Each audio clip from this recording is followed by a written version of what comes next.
the diocese, the PS and your team from the Ministry of Education and Sports, the district leadership, the chair, board of governors, the chair PTA, the head teacher, Mr. Kazibwe, and the staff, teaching and non-teaching staff, former head teachers and head teachers from other schools present here, our dear students, distinguished guests, ladies and gentlemen, good afternoon to you all. I am thankful to God for bringing me to King's College Budo today, and I'd like to start by thanking the founding body represented here by Bishop Ruwarira and the Board of Governors, a head teacher, Mr. Kazibwe, together with the entire administration for building the legacy of King's College Budo over the years as a phenomenal institution focusing on the holistic development of the learners that come through your gates. I congratulate you on your good performance in the just concluded UCE examinations and on the track record of academic excellence this institution has continuously exhibited, contributing to a national labor force of high caliber professionals in various disciplines. Indeed, we cannot thank God enough for bringing us together this day to commission Grace House, which was set on fire in regrettable circumstances in April 2021. We must thank God again that there were no fatalities, since I understand the girls were not in the dormitory at the time. I want to commend the school administration for your vigilance in ensuring that the rebuilding of Grace House was addressed and has now been accomplished in under 1 year of construction time, thus enabling the affected girls to settle in. I am reliably informed that through this effort, 312 girls can now utilize these new premises. And I urge our daughters to honor this effort by preserving and maintaining this new facility in good condition. But in addition to this, I'd like to say that you let prayer be central, as I'm sure all of you agree with me. Let prayer be central in the life of this school. Then the Spirit of God will hover over these school grounds and the dormitories, and the security of the school will be provided by God Himself. As you know, and as one of you said, the Bible clearly states in Psalms 127, verse 1, that unless the Lord watches over the city, the watchman stays awake in vain. Now, as we commission Grace House, I urge the school administration, in line with your vision that reads, in quotes, the hub of globally enlightened and dignified men and women are rooted in Christian values, unquote, to consider providing a platform for equal opportunity of education for the girls who apply to join this outstanding institution. Please consider apportioning to the girls a higher student population quota than there may be today.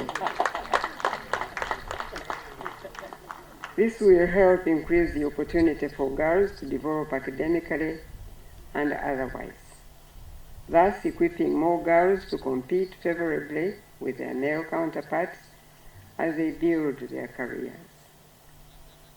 Furthermore, as we consider the physical restoration of the girls' dormitory, allow me now to share a burden on my heart concerning the current state of moral decay in our schools around the country.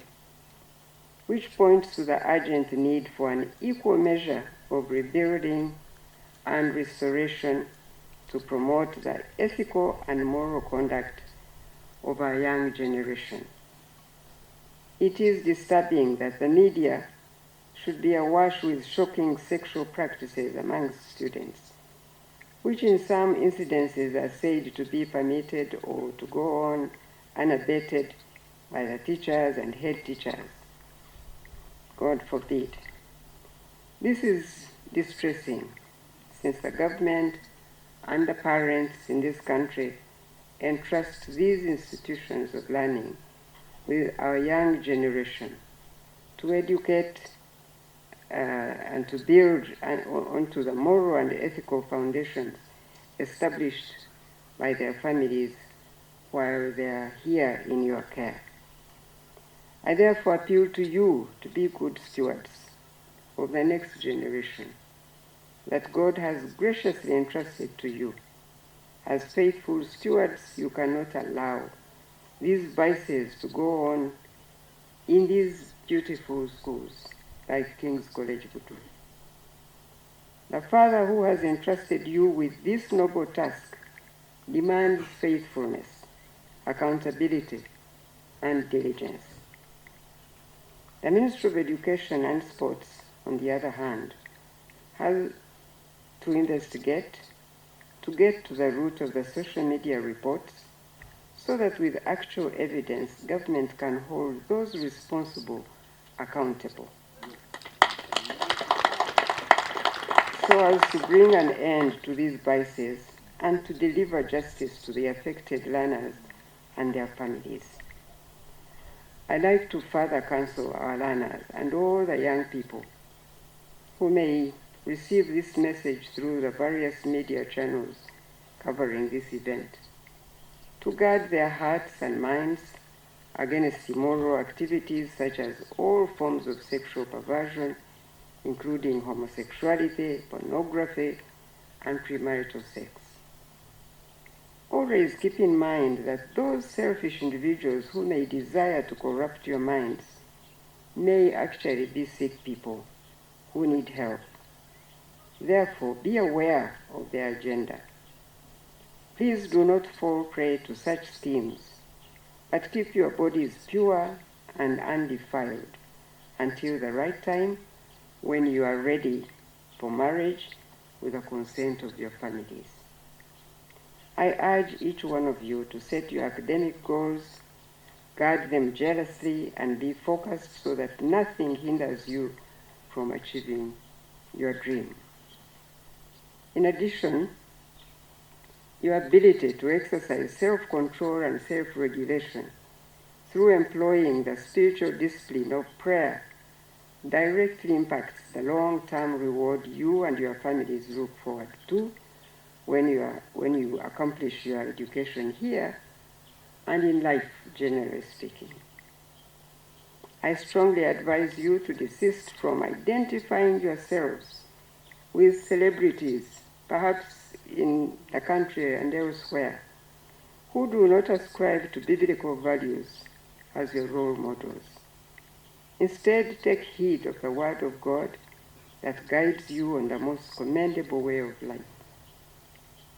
Apostle Paul, writing to his mentee Timothy in 2 Timothy 2:20-21, had this to say, in quotes, "But in a great house there are not only vessels of gold and silver, but also of wood and clay, some for honor and some for dishonor. Therefore, if anyone cleanses himself from what is dishonorable, he will be a vessel for honor, sanctified and useful for the master, prepared for every good work." Unquote. In saying no to what is dishonorable, you will distinguish yourselves as exemplary students and responsible citizens, and you will become role models that others in your generation may emulate. So in conclusion, I'd like to thank the King's College Budo alumni, the parents and guardians, and the school administration for your continued support towards improving the school and its facilities. I congratulate you on completing the reconstruction of Grace House and for all the support you render in educating our children. And I'd like to give you some hope that we at the Ministry of Education and Sports are in prayer, and we're hoping that we may be able to expand the infrastructure in these old schools, including Budo, King's College Budo. And so I want to appeal to you to continue in prayer with us so that it won't be long when we can be able to help you to develop the infrastructure and expand on it and even modernize it more. That's what we are preparing to do, and we are hoping and praying that it won't be long. It is now my honor to commission Grace House, and I thank you all for being here, and God bless you. Thank you.